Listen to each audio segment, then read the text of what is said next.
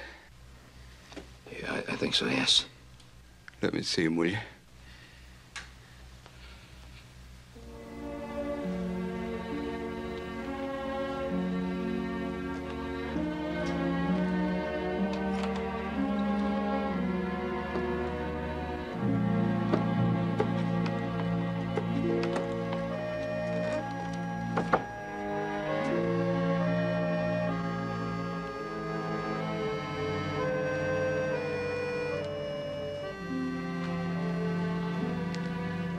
That you, Mike?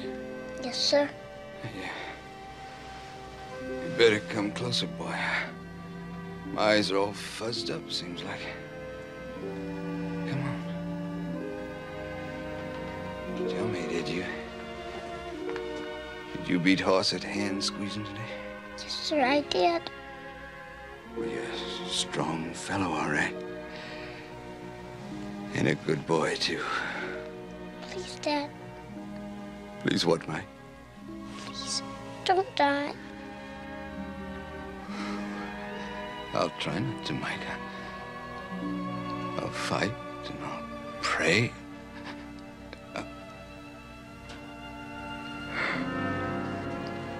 Dad, please. Don't, Dad. Please don't die, Dad. Please.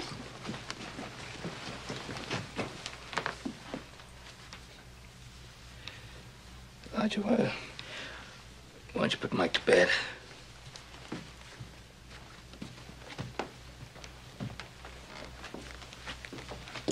He's in a coma. It's up to God now.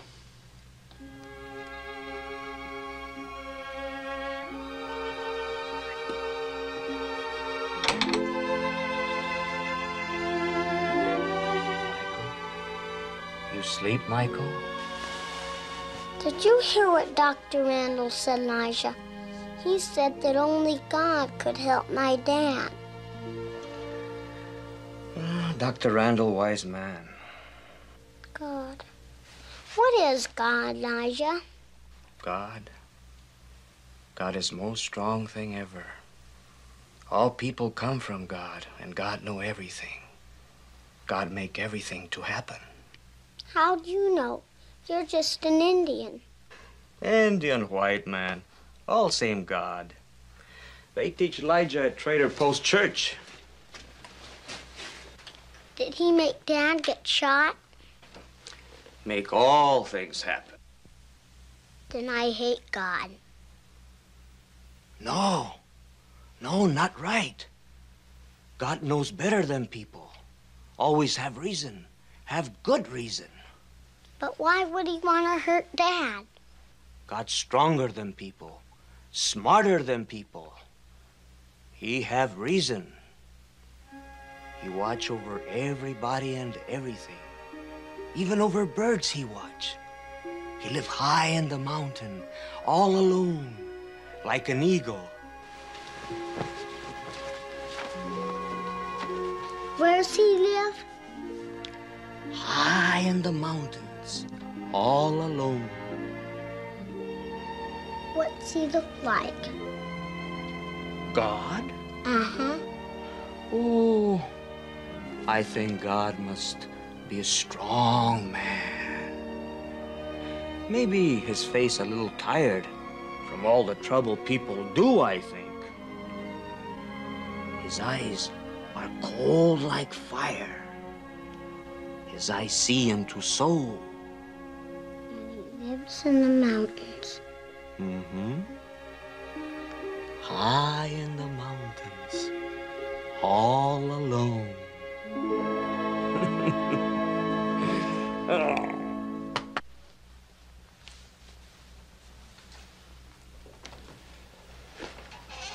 Doc, what should the boys do if Evan wakes up?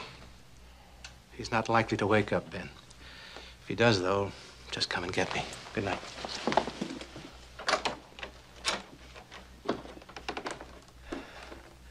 I'll see you in the morning house. Right, Paul.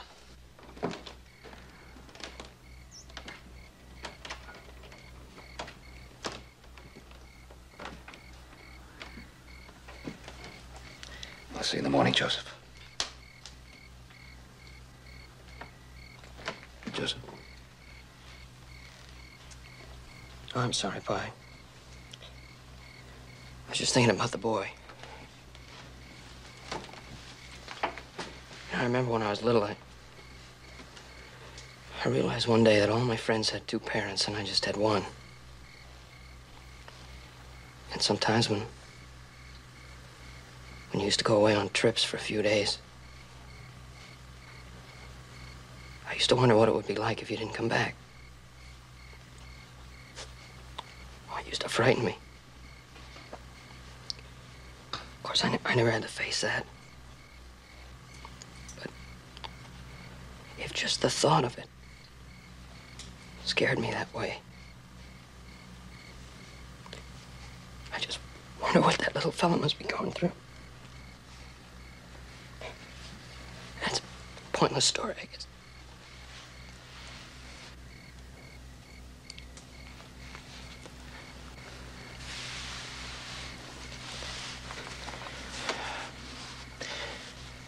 Oh, no.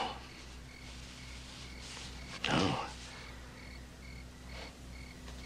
Joseph, there's never any need to apologize for compassion.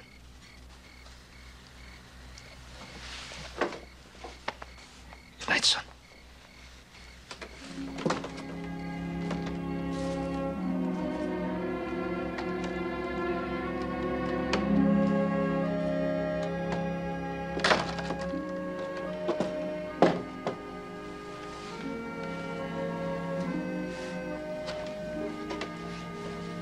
It's kind of late for you to be up, isn't it? I couldn't sleep. How far is it to that mountain, Joe?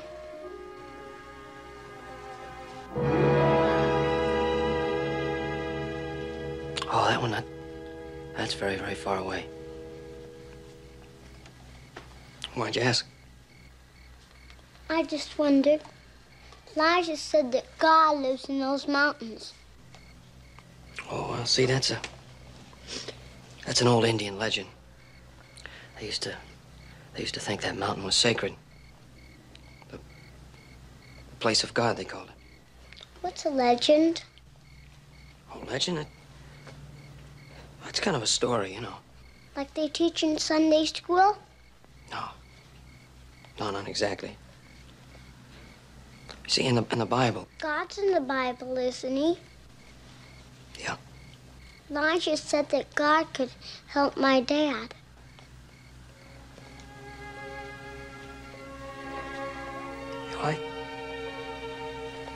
I think Elijah's right. I see.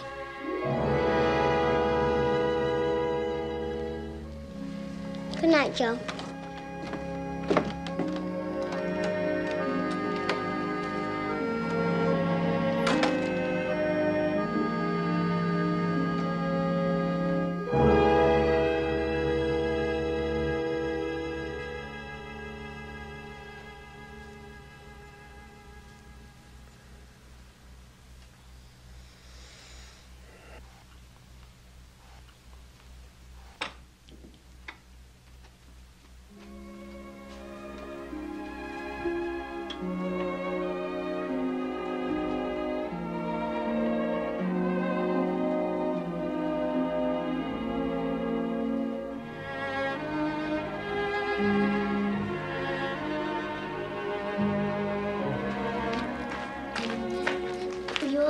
We're gonna go find God.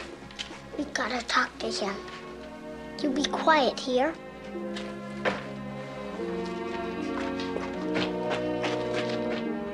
Just don't make sense if you skedaddle off in the middle of the night like that. I think Michael go see God. Michael did what? God live in mountain. Michael go see God. Ask him to help Father. Did you tell him that? Do you believe it? He believed. Michael, go see God. You know, I think he's right, Hoss. Boy asked me how far away those mountains were. He's got a pretty good head start. Let's get going. Joe, wait a minute. We can't just leave Mr. Thorpe. All right, you ride into town. Get Doc Randall. Bring him out here. In the meantime, Lodge can stay with Mr. Thorpe. Right. See if I can get a couple of deputies from Roy Coffey. We're gonna need all the help we can get. God take Michael to mountain to help father. Man should not interfere.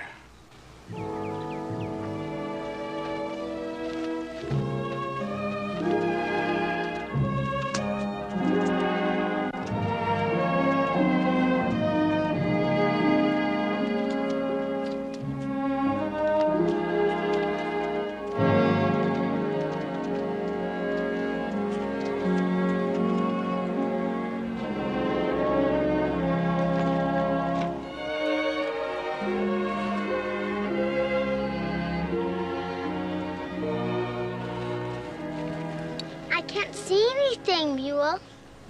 Dad says never to ride a lamed-up animal. And you're sure enough lame. And if I can't ride you, there's no point in taking you along. So, Mule, you can go home now.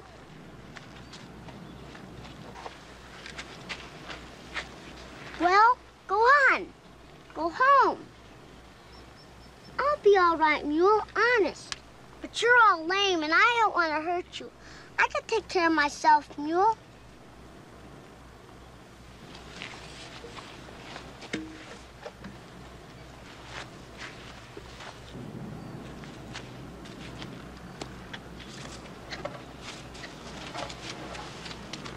Go home, Mule. Don't you understand? You're hurt, Mule. You're hurt.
Michael!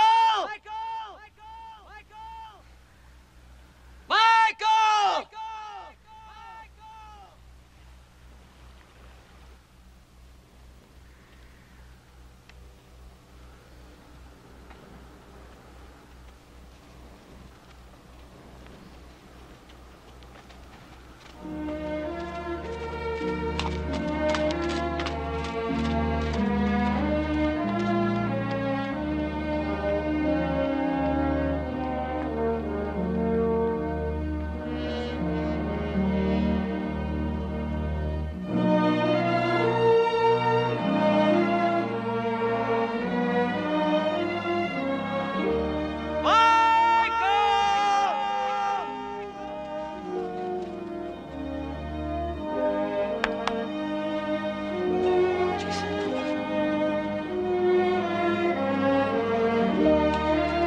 There we go, Mike.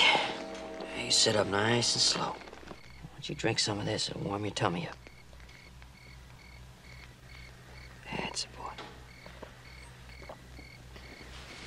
Yeah. How's that head of yours?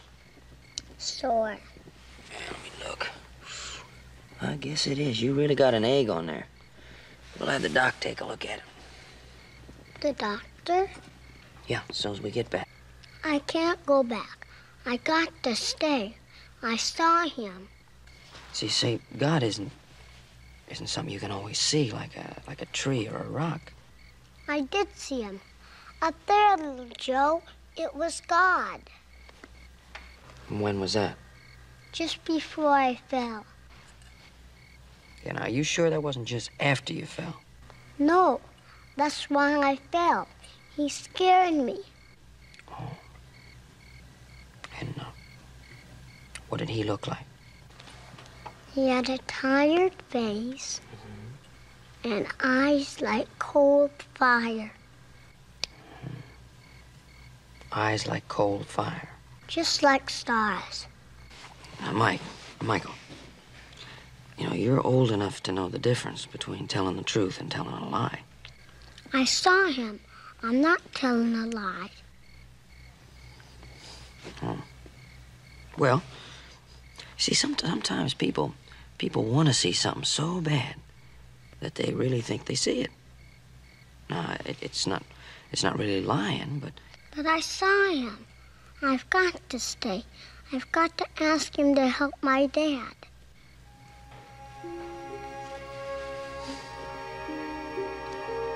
You know, God answers everybody's prayers.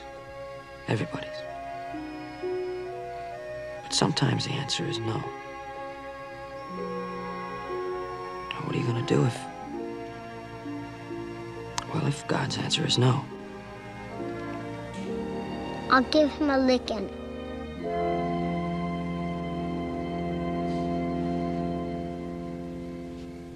You say your prayers?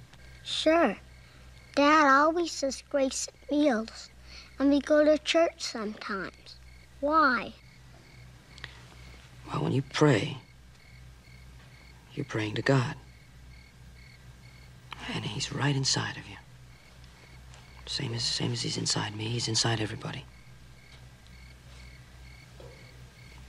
But he's not a man who lives up on a mountain. Don't you see? There's a man living up in the mountains right now.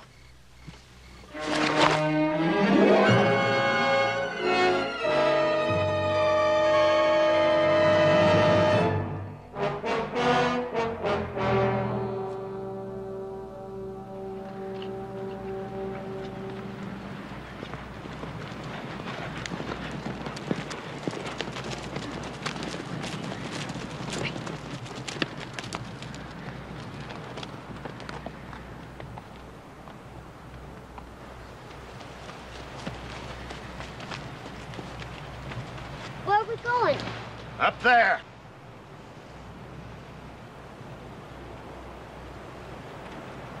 You live up there?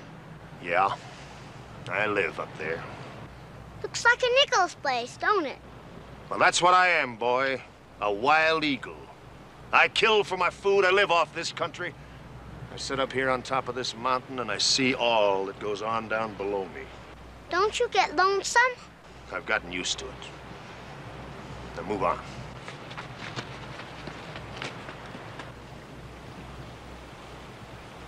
You know me, don't you? Something about your face. I'm Tom Kane. Tom Kane, Summit Ridge Massacre. The very same. Well, I thought you were dead. I am. Or I was. Till you came along. Move on.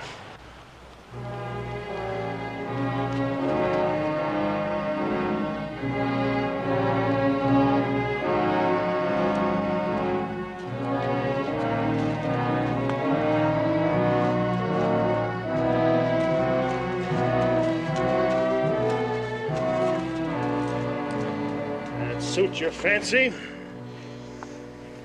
It's about as much as you do. Kid, See them canteens over there? There's a creek across that knoll. You take them canteens and get them filled, you hear? Yes, sir. And don't get any notions about running away, because you got no place to go. Why should I run away? I came to see you. What?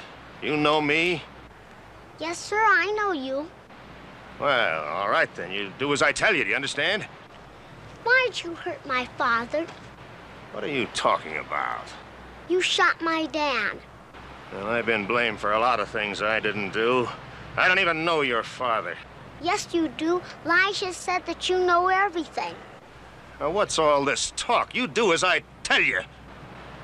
Michael, go on, do what he says. We'll talk about your dad later. Go on. Yeah. Later.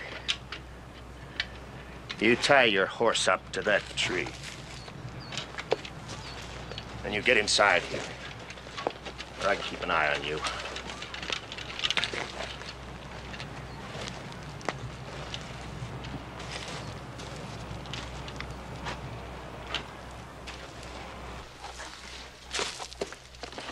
Go on, move on across.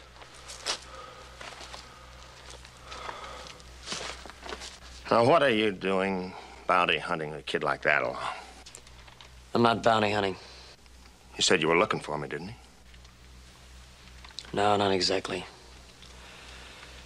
His father was wounded in an accident. He's not expected to live. What's that got to do with me?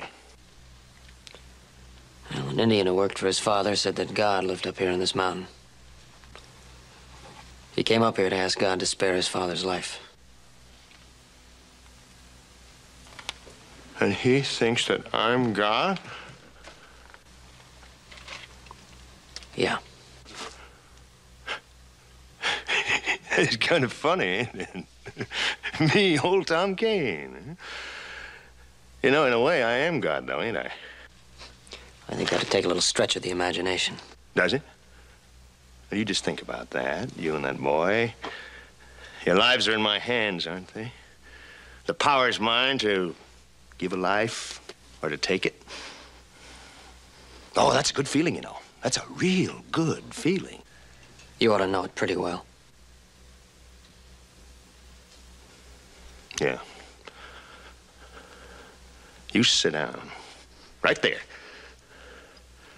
You put your hands behind your head. Move.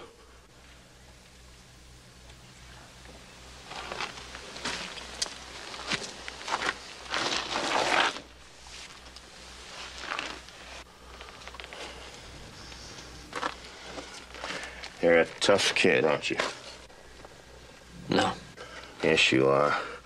All you kids are tough. You gotta be to survive this country. I was. You wait till you get old like me. And all the things you've done, they come back on you. You know, even up here alone. Up here alone.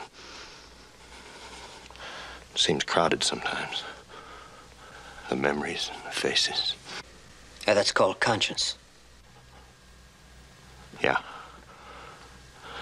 Yeah, you gotta have a crutch to fight that. Like this.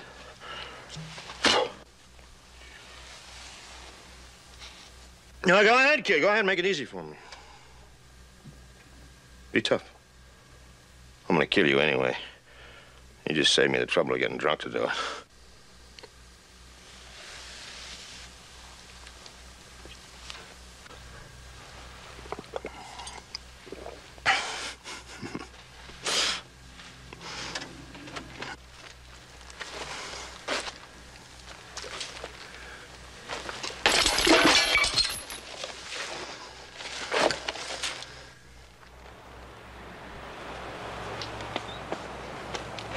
Coals are still hot, and that's Little Joe's bedroll. They can't be too far away. Little Joe dead. Elijah. This is God's place. God killed Little Joe. Elijah, you quit that kind of talk here. Spirits take Little Joe away. How you think we find him? Look, Elijah, that's superstition talk. Now, let's get this straight. There ain't no spirits on this mountain. There ain't but two people, and they desperately need our help, and we're gonna find them.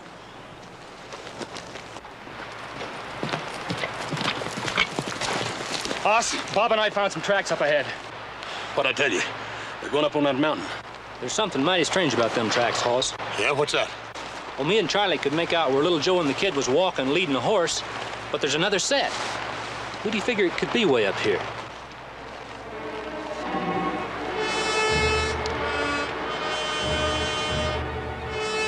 I don't know, but let's find out.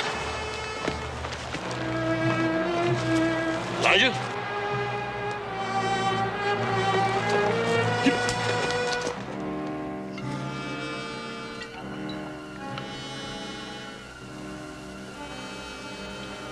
Well, what are you looking at? Is it all right to talk about my dad now? It'll be all right when I say it's all right, not before.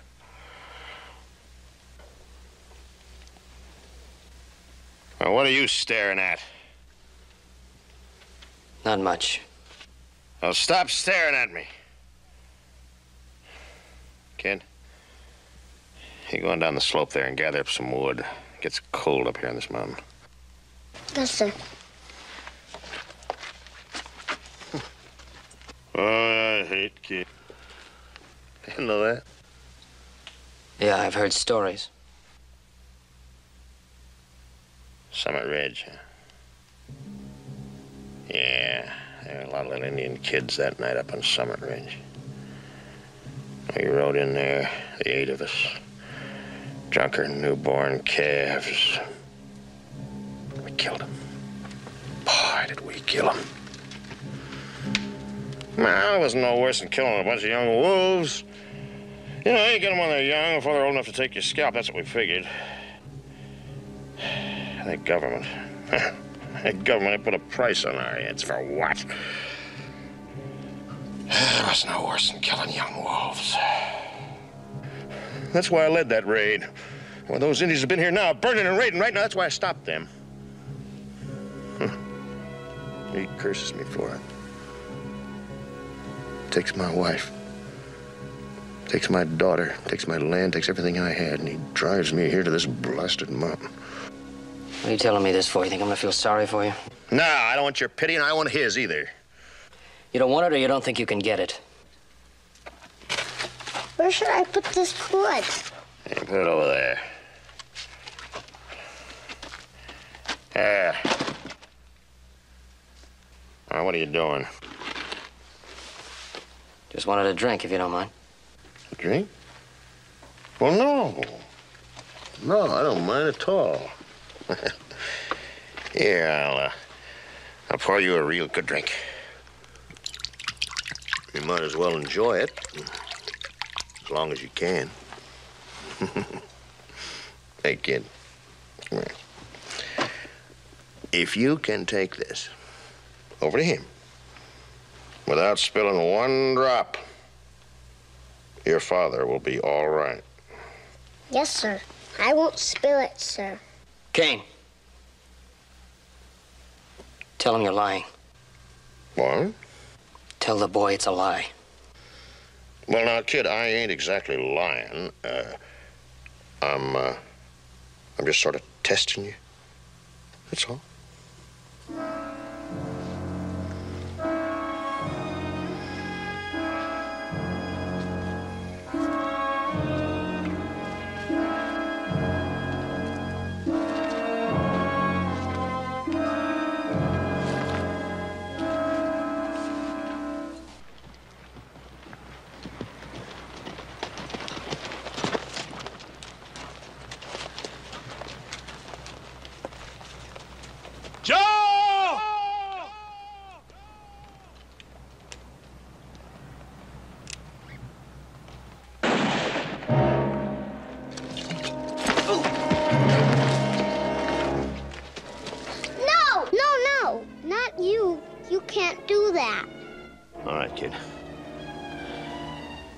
You look after him. You can't leave. You can't. You get out of my way.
Plus, we gotta get after him. You just lay here and take it easy. Boss, you don't understand. Michael's going after him. He might kill the boy. I know, you told us all about it. Just don't worry about nothing.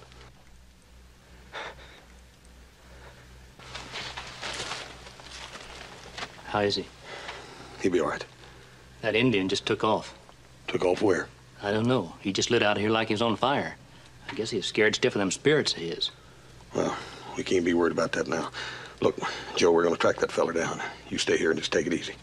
Don't you worry about nothing. We'll be back as soon as we can. You've done everything you could do. Let's go, Bob.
What are you trying to do, kid?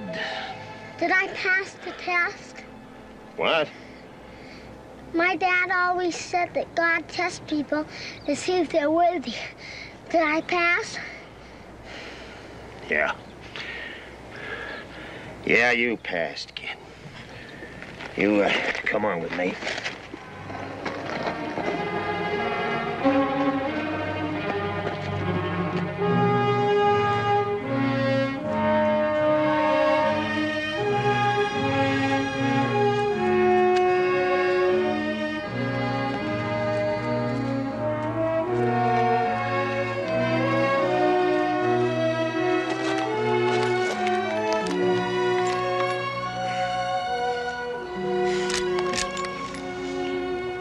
What's your father like, son?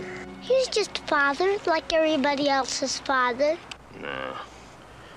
He must be pretty special. Or you wouldn't be doing all this for him. He must be a pretty good father. He is.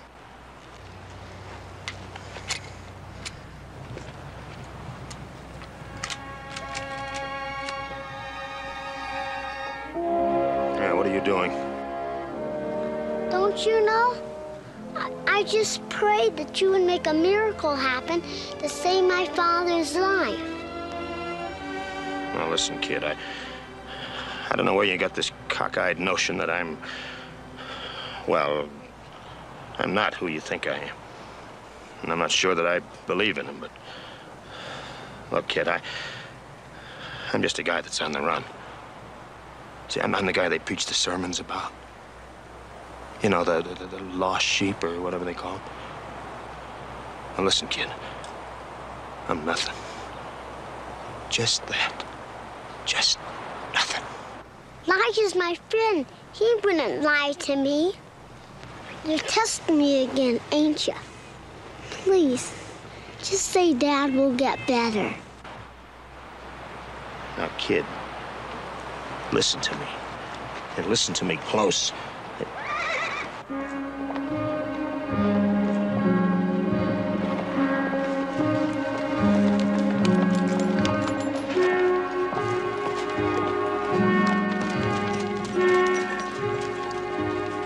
Hey, fellas.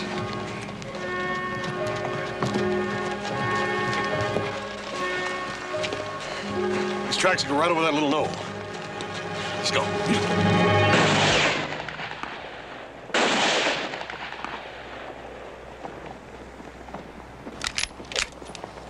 That's Haas. He's my friend. Keep away from me, kid. I'm fighting for my life. They won't hurt you if you tell them who you are. Look, you stay back, will you?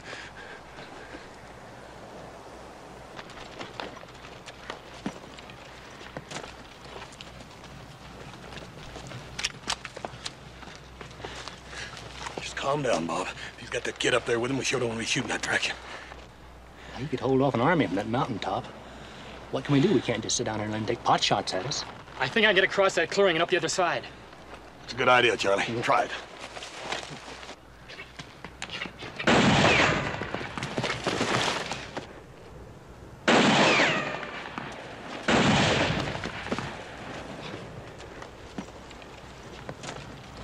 Bob, you keep me covered. Make sure you don't shoot any lower than the top of them pine trees. We sure don't want to hit that youngster.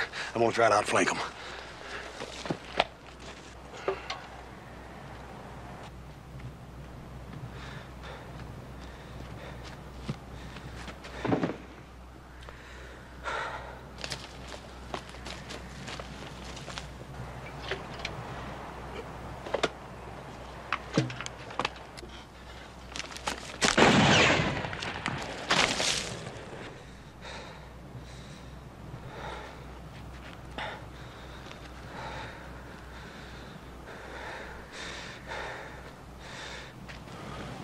That's little Joe. He's my friend, too. Please.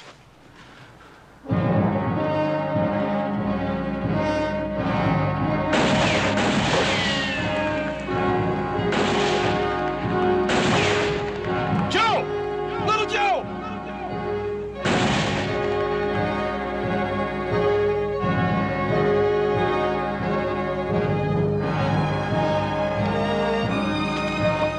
Go back, Joe. Go back. Go back, Joe. Go back. Kid, don't go out. Go back. Kid, come back. You want to get yourself killed? Let me go. Come here.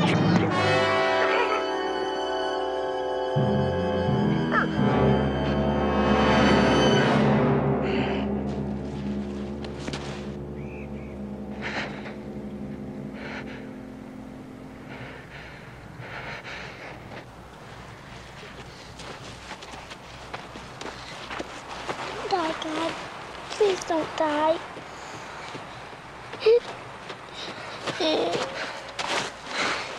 Help him, Joe. Help him. Like you're going over to Elijah now, here? Okay.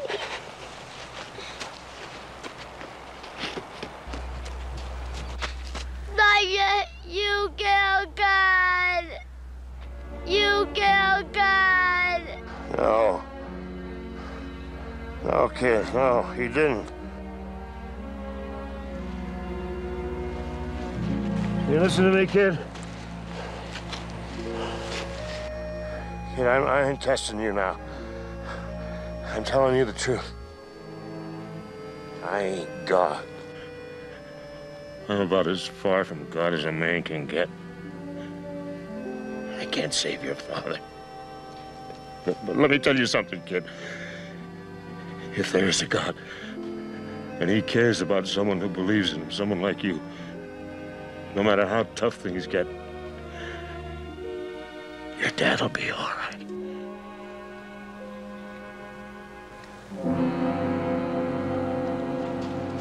Couldn't save my father, Joe. He couldn't save him. Maybe he saved himself.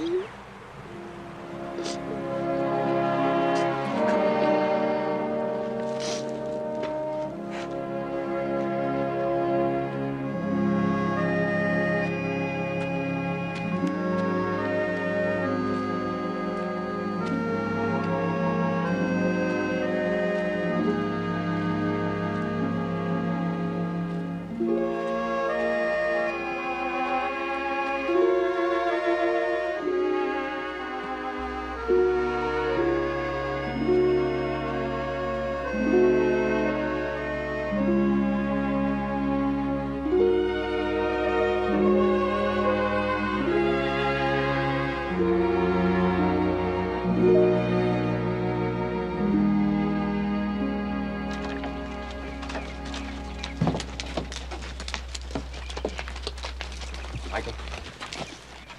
Michael.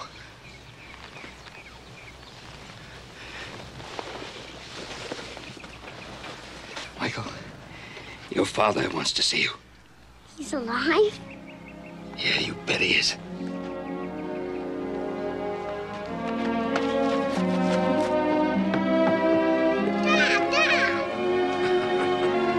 Hello, Mike.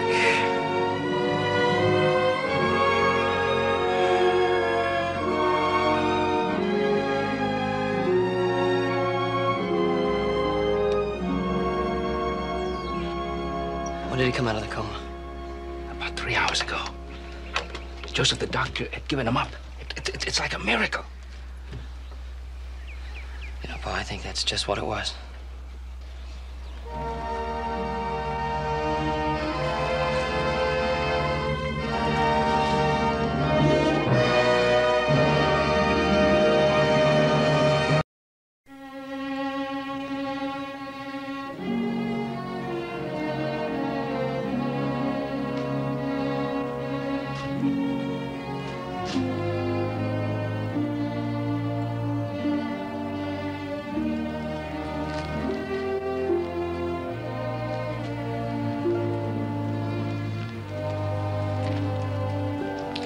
Howdy, Hoss. Howdy, Mr. Porter. Sure is still out, looks like. Yeah, over 3 hours now. What's taking him so dang long? Seems like to me it's a cut and dried case. That Irishman just up and shot poor old Fred Demmer, then robbed him. Don't seem to me they got much to deliberate on. Man's life at stake, Mr. Porter. Don't reckon you make that decision without some pretty serious considerations. Hoss? I'll lay odds it's that brother of yours that's holding up the verdict. I don't hold with putting young fellas like Joe on a murder jury. You need men who think alike. Men who'll take an eye for an eye. You know what I mean? Mr. Porter, Oh, Miss Demmer. Just telling Hoss I Cartwright. heard. Do you mind if I trouble you for a cup of water? That courtroom is like an oven. Of course, Mrs. Demmer. Come on over to the store with me. Town appreciates how you must be feeling. What with the trial, not letting you forget your sorrows for 1 minute.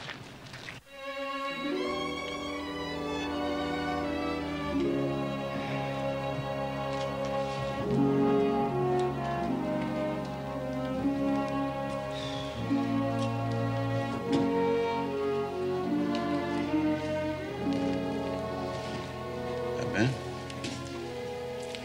Hey, Ben. Any sign of a verdict yet? No, it's still in there. What's bothering you, Ben? Oh, nothing. Oh, I was just thinking about little Joe in there. And remembering the first time I sat on a jury in a murder trial. Oh, what a responsibility. Deciding whether a man is gonna live or die. It's like you're burdened with the power of God. All right, now hold it. Look, if we're all going to talk at once, we're not going to get anything decided. Now, wait a minute. We already decided. 3 hours ago, everybody here was set to vote Terrence O'Toole guilty. Everybody excepting you. All right, and I'll be ready, too, as soon as we go over the evidence again. We've already done that. Oh, sure we have. Piecemeal. Well, that's as good a way as any. We talked it all out. Anybody that's made up their mind ain't gonna change it by going over the whole thing again. Maybe not, but there's a man sitting over in that jail cell waiting for us to decide whether he hangs or goes free. Now, if I was that man, I'd like to know that this jury was taking its time deciding. Now, we've already taken a lot of time. When I leave this room, whatever the verdict is, I want to be able to live with it. That's right. Let's go over it one more time.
Give me another drink.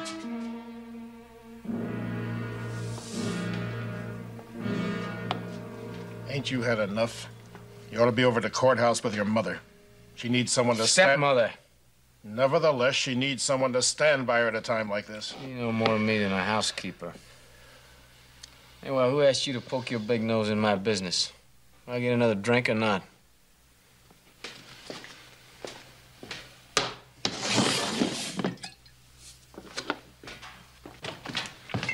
Hi, Sam. Beer.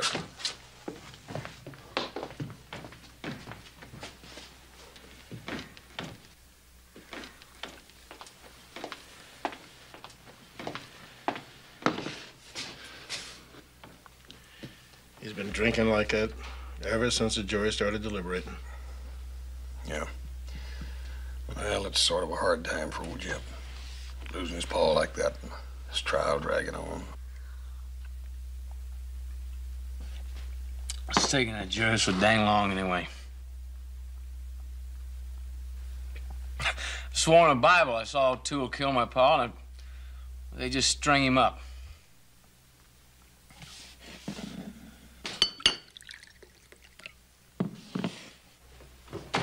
Jury's in.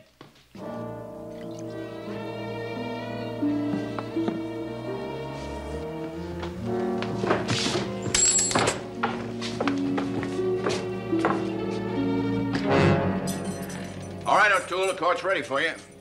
The hour of judgment is at hand, is it? That's right. I welcome it then.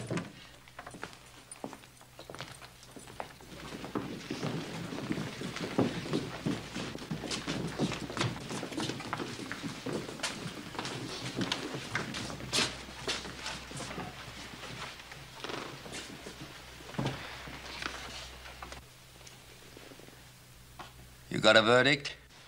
Oh, we got one, Your Honor. Well, what is it? What is it?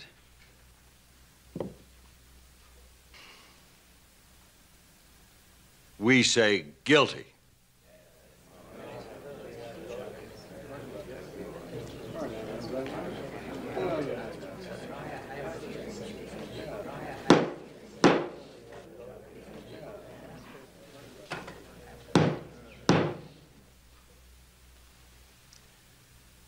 You got anything to say before the sentencing?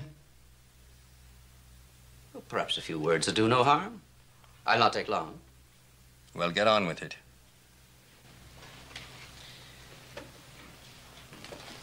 'Tis many a land I visited since leaving the old country, Your Honor. Half of them are the devil's own, let me tell you. With no democratic processes of law as you have here. I commend you, sir, and the prosecutor, and the jury as well. 'Tis a fair trial I've had. I'm that grateful you'll be hearing no word from me against it. But though these good people have deliberated fairly and have rendered their verdict, by the Almighty, they've made an error.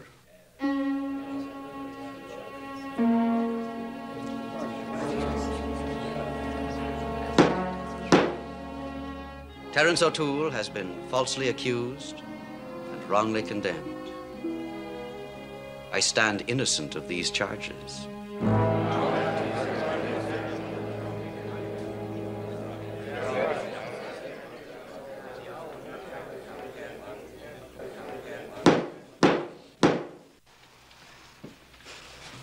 I've said my piece, Your Honor.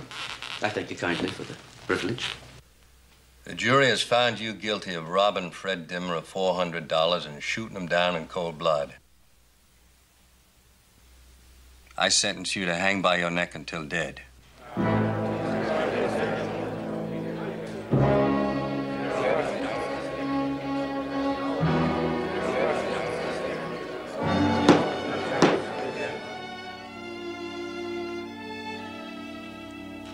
Sheriff, you have a job to deliver this man to the U.S. Marshal at Carson City tomorrow. The hanging will take place there. All right, Your Honor. All right, O'Toole.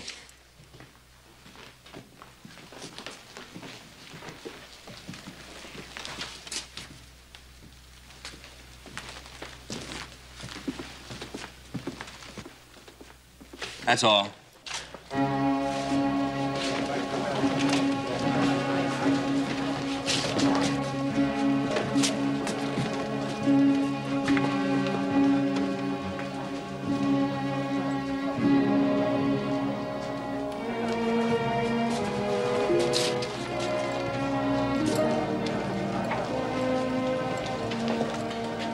Well, Mrs. Dimmer, justice was done. Yes, I'm thinking it was.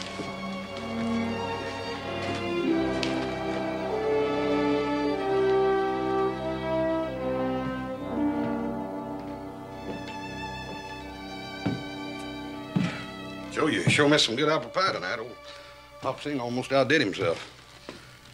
Yeah, I'll bet. Paul wants us to do some work on that barn roof tomorrow. You want to haul the shingles out tonight? I can wait till tomorrow, can it? Reckon so. You're still bothered by that verdict, ain't you? What if I am? Just asking.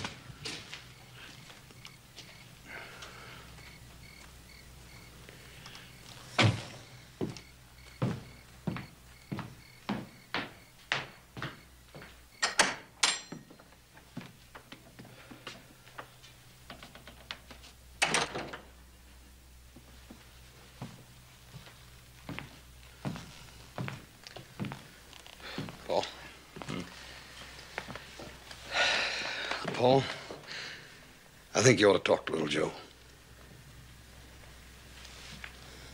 What's the matter? Well, he's worked himself up a real fret. Yeah, I noticed it at supper. The trial really's got him worried, huh? Yeah.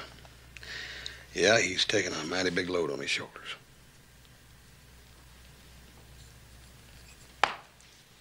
Well, I'll talk to him. See if he can make sense out of these figures, will you? Yes, sir.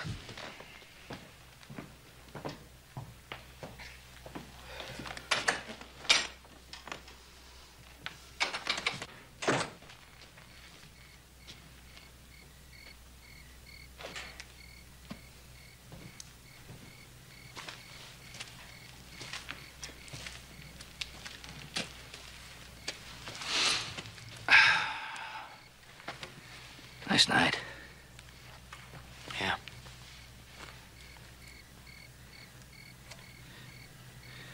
Like some more coffee? Oh, a little while. That trial sure upset everybody's schedule, didn't it? That's all folks talked about. Well, I guess the town will get back to normal now that it's over. Yeah, sure. Everybody will be happy now. O'Toole will hang, and justice will be served. You don't seem to think so, do you? Oh, I should think so. I went over the evidence twice. I made all the jurors do the same thing. I wanted to be sure. You brought in a verdict, Joe. Yeah, we brought in a verdict. The evidence was there. Toole saw Dimmer take the money out of the bank, the $400. He saw Dimmer's wife stay in town to shop. Figured he'd be out of the ranch alone. He followed him out there, but he wasn't alone. Jeb was there, saw the shooting. A little while later, the sheriff catches O'Toole, and he's got about $400 on him. It all fits. Did you believe O'Toole's story about earning that money for passage back to Ireland? No, I don't believe that. The only question was what happened to the billfold. And the first thing you gotta figure is O'Toole threw it away. What's troubling you, Joe?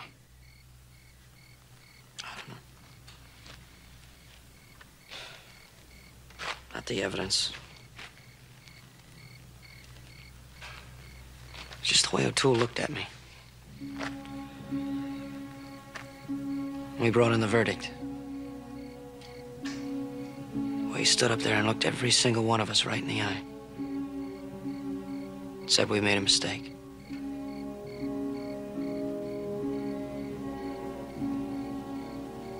I just can't believe that a man could look at you that way and still be guilty.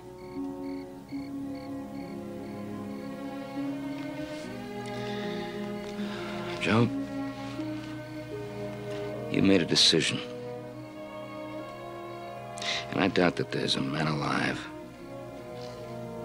who's never had a second thought about any decision he's made.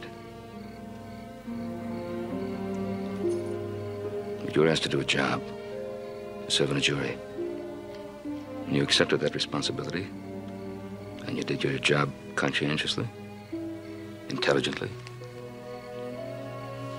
And that's all the law asks for. You did your job well.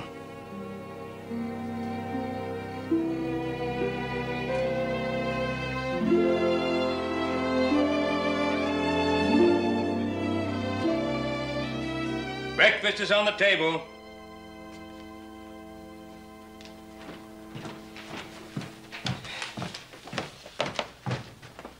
Morning, Pa. Morning, Joe. Listen, I wanted to ask you if maybe I could go to work on that roof this afternoon sometime. Why, do you have something more important to do? Well, there's something I have to do, yeah. What? Well, it's just something personal I want to take care of in town. Look, Paul, I can start that roofing by myself when Joe gets back. Would you? Yeah. Good. Okay, I'll be back. Well, wait a minute. Have something to eat before you go. No, thanks, Pa. I'm not hungry this morning. Well, you be back for an early lunch, you hear? Right, I will. I'll be back by noon, I promise you.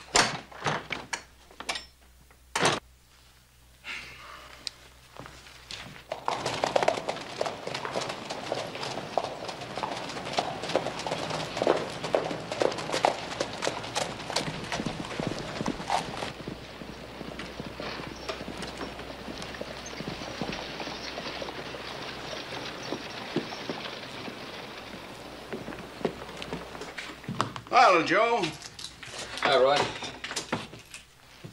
I want to ask a favor of you. Well, I hope it's something that I can do for you now. I'm leaving for Carson City with Mr. O'Toole for long. Well, I wonder if I could go in and talk to O'Toole for a minute. You go right ahead, but don't take too long. Better leave your gun right here, too. Right.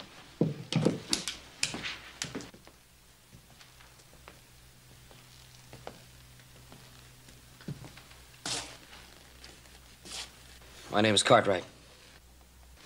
I was on the jury. Yes, I know. All of your faces are mounted like portraits on the walls of my soul. That little act you put on in court yesterday came kind of late, didn't it? Would it have made a difference to you before the deliberations? Well, all the evidence was against you. Just couldn't understand why you bothered denying it. Would you have had me admit to murder, then? Well, why not? It's not going to make any difference now. So you've come to your confession, have you? It is the condemned man's immortal spirit that concerns you. You've come to offer God's grace, perhaps, to help purge my soul of sin before the eternal sleep? No, that's not why I came. Then I misunderstood you, sir. All the while I was supposing it was for an admission of my guilt you came. Here I was supposing that you sought assurance you'd sent the proper man to the gallows. But you see, Mr. Cartwright, I stole no man's cash, and I'm innocent of murder. So I'll not be administering that balm to your conscience, badly in need of it as you'll continue to be.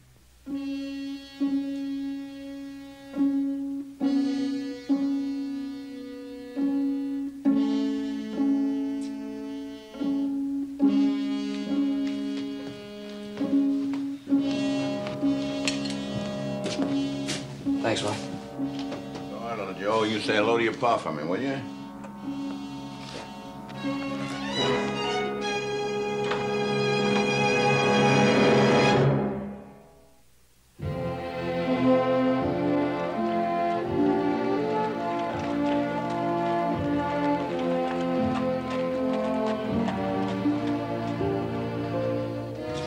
Hi, Sam. Joe? Let me have a beer, huh? Sure, Joe.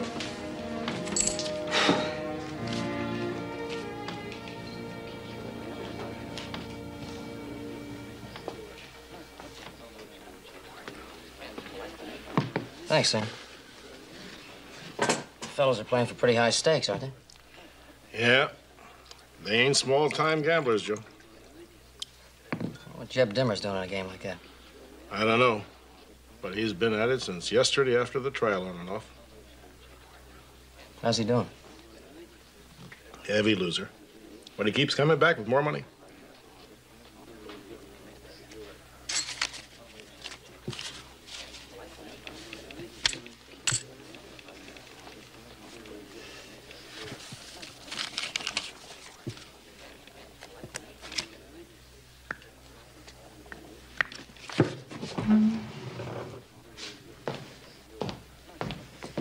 How about a drink?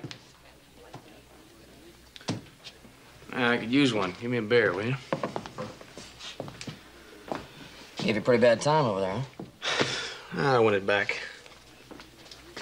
Well, here's that verdict you turned in. And a good hanging. Pretty anxious for that hanging, aren't you? Well, you were on the jury. That was the verdict, wasn't it? Yeah, that's right.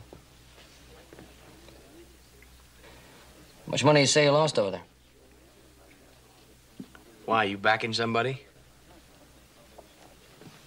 No, I just didn't figure you for that kind of stakes, that's all. Well, maybe you better explain what you meant by that. I'm not going to explain anything to you.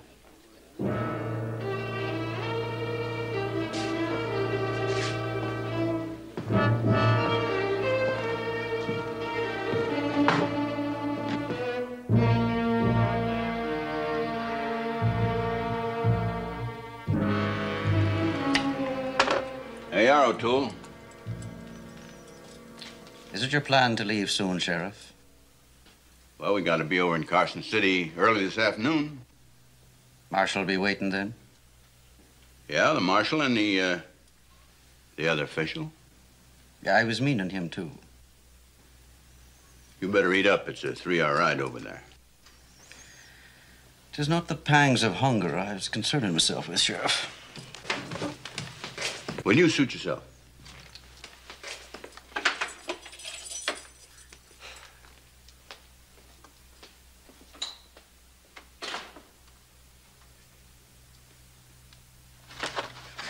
Thank you, Jay. Hi, Paul.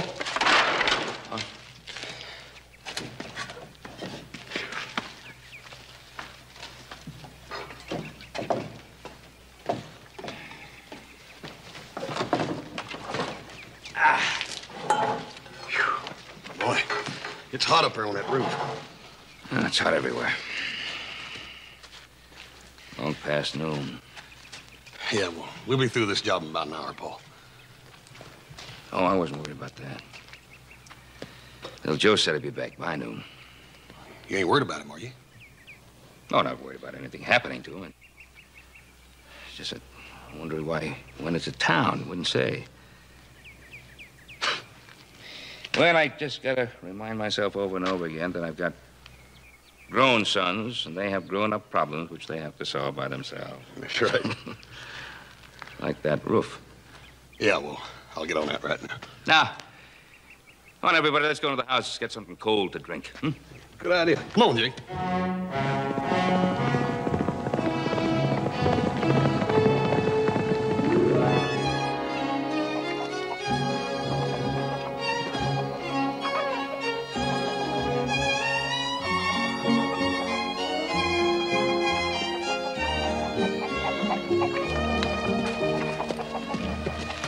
Hello, Mrs. Dimmer? Good day.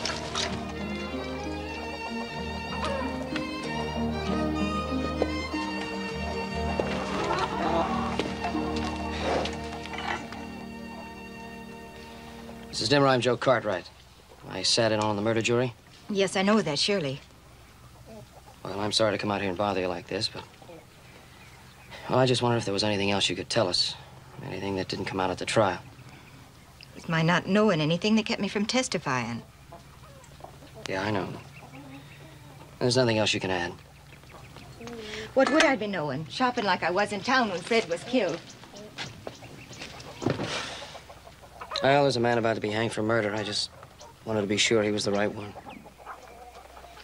Sure, anybody can look in his face and see he's the right one. And weren't you given better reason at the trial? Weren't you yourself one of them that said Terence was guilty? Terence? It was Terence O'Toole I was meaning to say. There's many a chore here to be done before dark. I'll thank you to believe in me about my work. Mrs. Dimmer, you know Jeb has been gambling pretty heavy in town the last few days. I'll not be a party to your prying. Leave the matter be as it stands, why don't you?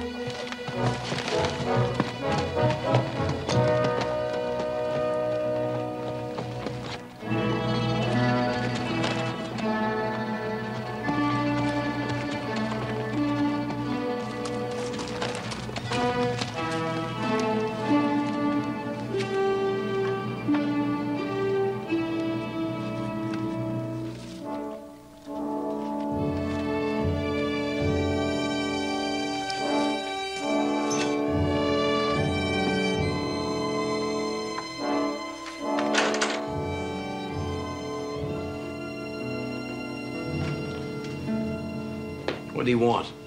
It wasn't much he asked, and I had little enough to tell. Well, I don't want that Cartwright around anymore, you hear? Do you suppose he came on my invitation? Well, you just make it plain to him the next time he comes snooping around and he ain't welcome.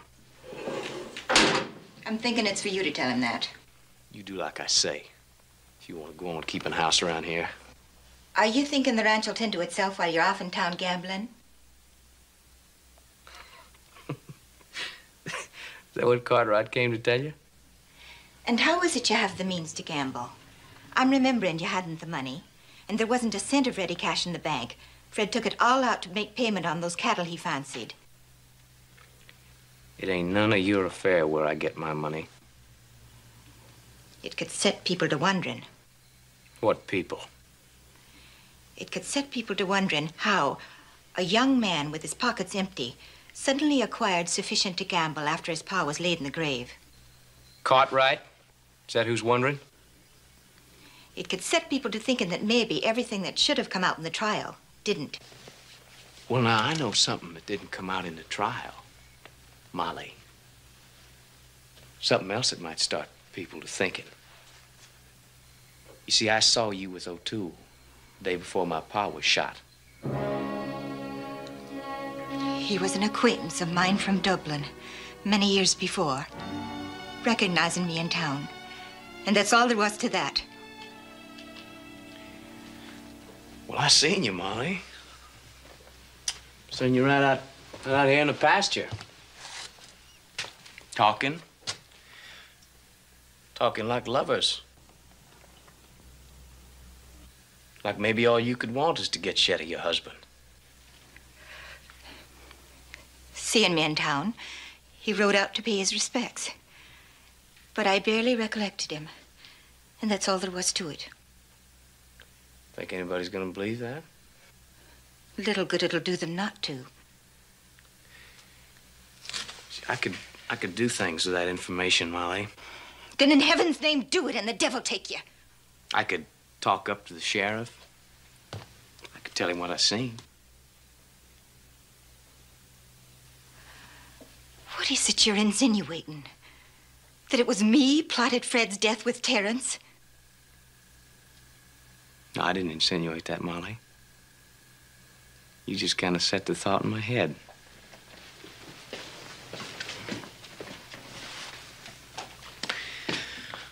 Looks like maybe you better quit making such a big to-do over where I get my money. Then maybe I'll forget I saw you and your friend.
All right, O'Toole, it's time to go.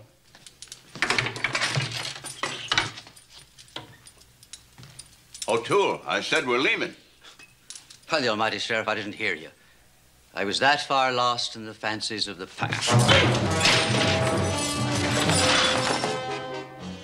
Sorry, Sheriff.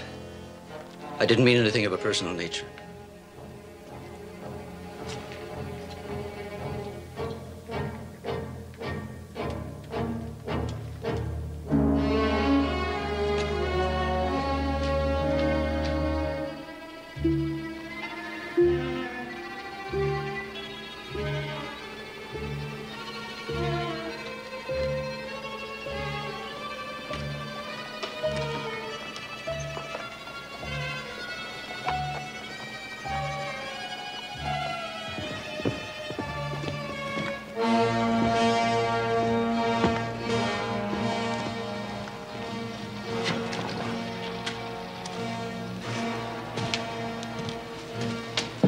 Draw me a beer, will you?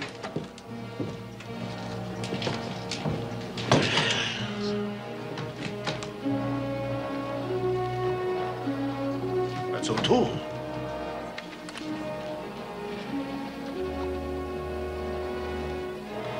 O'Toole!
Hey, Sam, the sheriff and O'Toole leave for Carson City already? O'Toole broke out. Sheriff's got a posse out to hunt him down. O'Toole's not going to get very far. Wouldn't surprise me if one of them posse boys didn't save the sheriff a long ride back to Carson City. Ain't much fun hunting a man down this kind of heat. Yeah, and they're hunting down the wrong man. Huh?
Are you alone? By the almighty Molly girl, are you alone?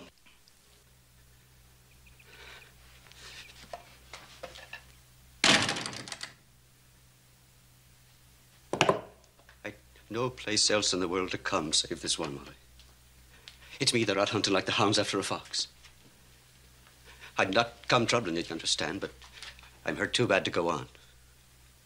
Can you help me? Don't you hear me, girl? I have need of you. I had need of you once, too. It was just 21 years ago next month that I waited at the church for a Dublin lad who failed to come.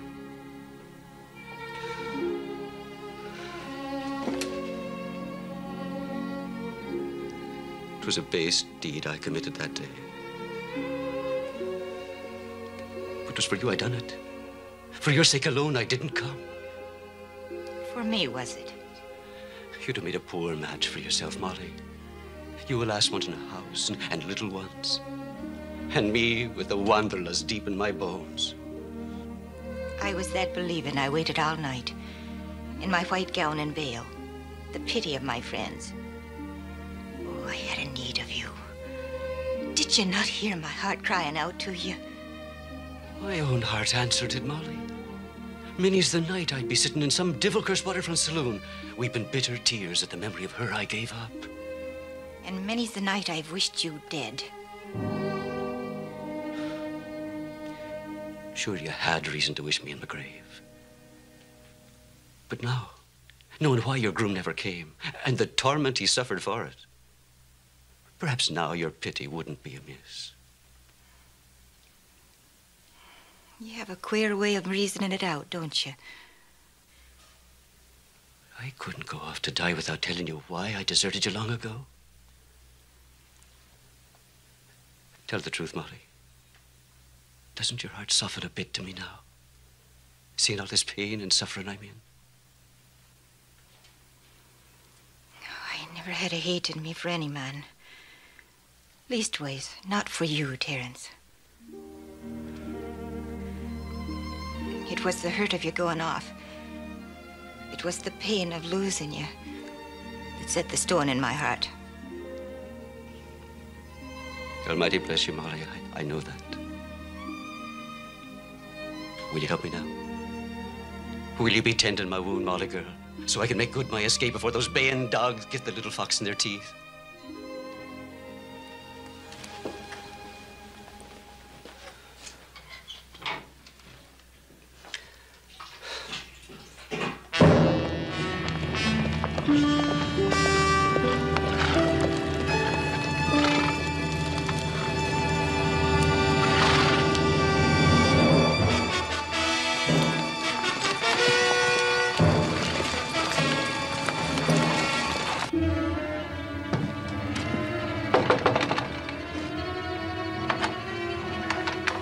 Jeb says I'm not to be receiving you anymore. Mrs. Dimmer, did this billfold belong to your husband? Yes, it was Fred, surely. See, his initials on it. But how is it you've come by it? Jeb had it. Sure, then, Jeb lied. It wasn't Terence who killed Fred.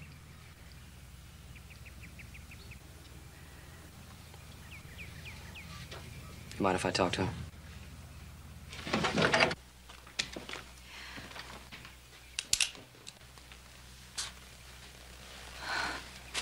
It's the billfold he found.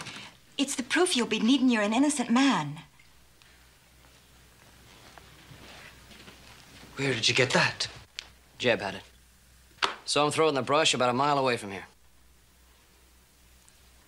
You can forget that trip to Carson City. There's not going to be a hanging. They'll be reopening the case now. It's just a matter of time before you'll be a free man. I'd not count on that, Molly. What are you saying? I'd not be trusting the mood of a posse. Hanging a man first and asking the questions after. No, I'll have no more of posses and juries. Better to be riding back to the east and book passage for Ireland. O'Toole, that doesn't make sense. You try to get away from here, they'll have every lawman in the West on your tail. All right, I'll go with you. Would you give me a moment to say goodbye to Molly first? Sure. I'll be right outside.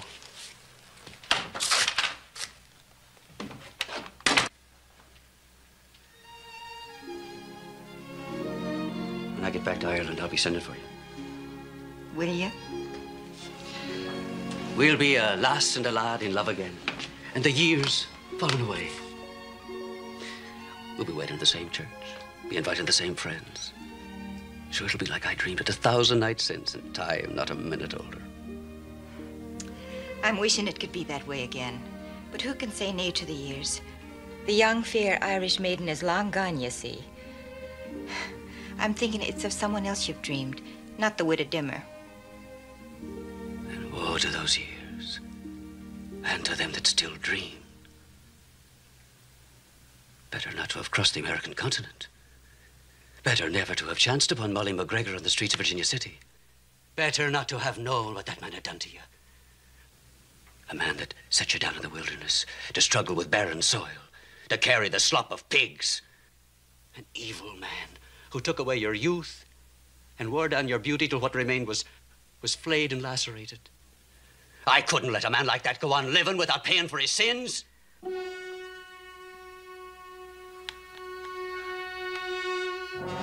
Then it was you after all, not Jeb.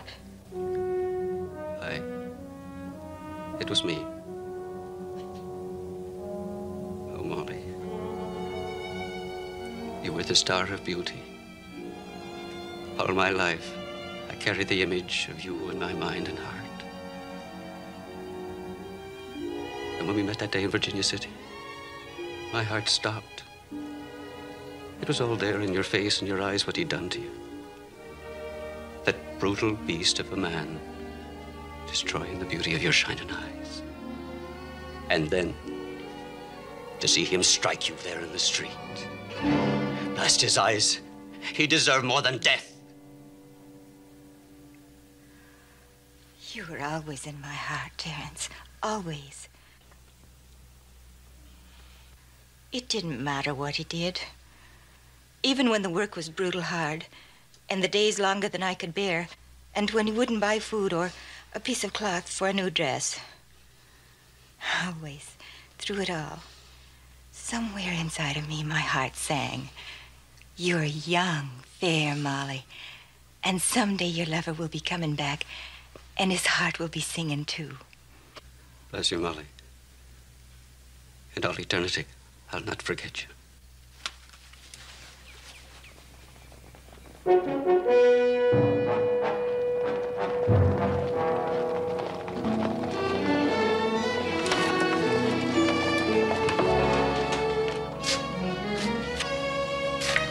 Posse's coming.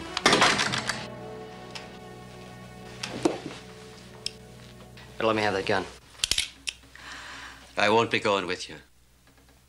I'm afraid you're mistaken. I didn't steal, but I did kill him.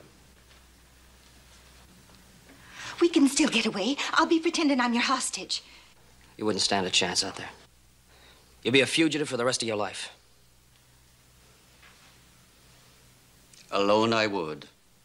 Move.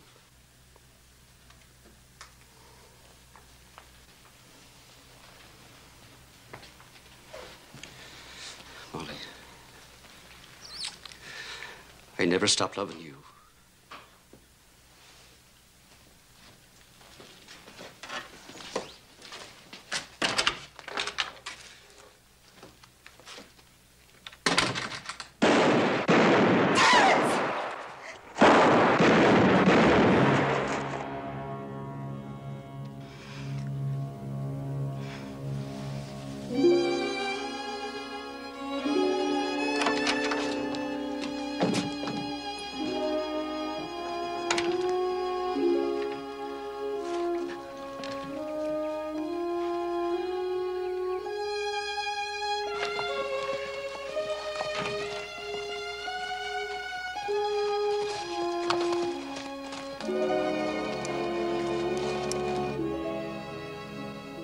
Come out fine, ma'am. He must have known we'd shoot back.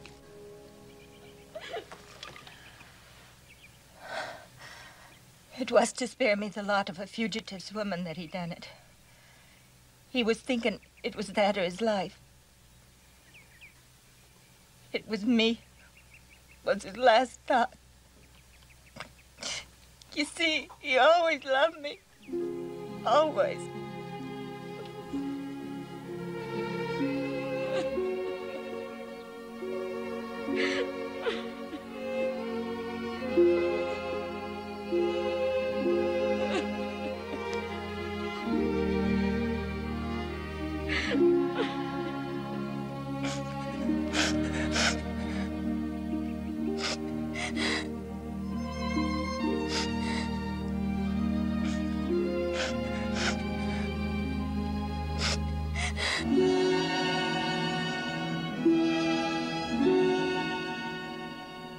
Yeah. But you did see O'Toole shoot your paw and then run off. Now, that part is the truth, ain't it? Well, when I come up to him and saw he was dead, all I could think of is he's gonna leave that ranch to Molly. Because he never gave me nothing while he was alive. So I figured I'd at least ought to have the money. So I just took the billfold with the $400 in it and figured they'd blame it on O'Toole. But it was me. I stole it. I took it.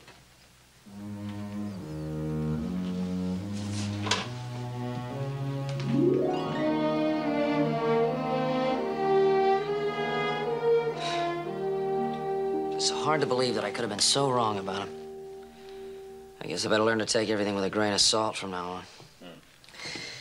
Well, Joe, I'll tell you, I think it's much better to keep on looking for the good in a man. Finding yourself wrong than to be looking for the evil in a man and finding yourself cynical. Hell, I did a lot of good looking for the good in this man. Well, it's another way of looking at it. Suppose you'd been right. You'd have saved a man from hanging. Don't let it sour you the first time you believe in a person and find that you're wrong. Next time you may be right. Come on. Yeah, where are we going? Well, I'm not going anywhere. You're going out to help Hoss finish fixing the roof. Okay. Oh, Joe. Before you go, there's something I want you to know. I'm proud of you.